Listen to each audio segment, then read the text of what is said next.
If there's one demographic that gives motorcyclists a bad name, it's a toxic sport bike rider. Sport bikes typically have a cheaper barrier to entry than most other styles and usually are much faster than the others too. Combine that with an undeveloped adolescent mind and inexperience, and you have yourself a recipe for a toxic sport bike rider. Worried that you won't be able to identify one on the streets? Just look for the tank top, cargo shorts, flip-flops, and open face shield on their attention-seeking helmet as they redline every gear with a straight-piped exhaust. If there's one thing sport bikers love, it's hearing their own exhaust. Under bridges,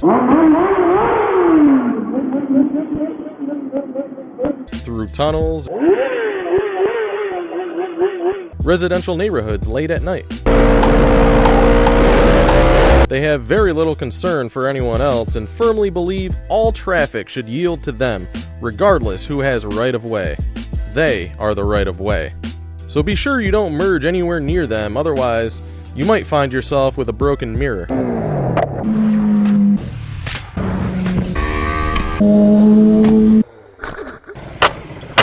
After all, you need to constantly be looking for them, and they do not need to have any awareness whatsoever. Remember, there is always something else to blame when something happens. Grass clippings made me go down.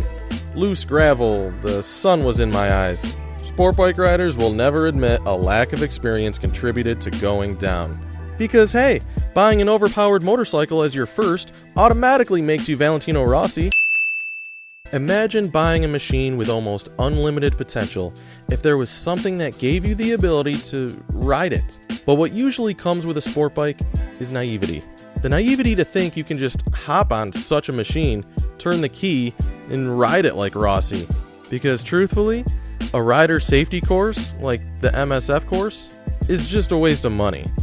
There isn't a larger spectrum than skilled and unskilled sport bike riders. And if you were to ask someone where they fall on that spectrum, you likely will never get an honest answer, or at least an accurate one. And when they aren't putting everyone on the road in danger by doing wheelies at 100 miles an hour, you'll usually find them weaving in and out of traffic at high rates of speed, raging at a car for merging because when the driver checked their mirrors and over their shoulder, there wasn't a bike going twice the speed limit there. But again, lack of accountability.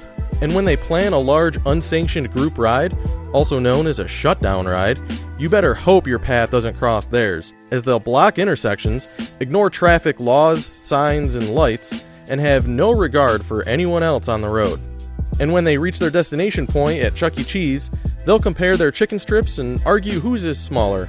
But when the time inevitably comes when they realize that a 130 horsepower, 600cc bike just isn't enough for them on the streets, they'll try to sell their clapped out Gixxer that they've never even changed the oil in for twice as much as they bought it for to buy that much needed 200 horsepower leader bike. Because hey, zip ties add value. There's a consistent delusion that cheap modifications make the bike worth 2 times its true value. Like a $1,000 exhaust automatically adds $1,000 worth of resale value. Or the belief that they overpaid for the bike, so it's only fair that the next guy has to also. But on the subject of fairness, we have to remember what this video is about. Toxic sport bike riders. Not all sport bike riders. So what kind of rider are you? Did something in this video trigger you? If so, you might have some level of toxicity and didn't even realize it. Then again, I could just be talking out of my ass. In any event, I'm John.com. Thanks for watching.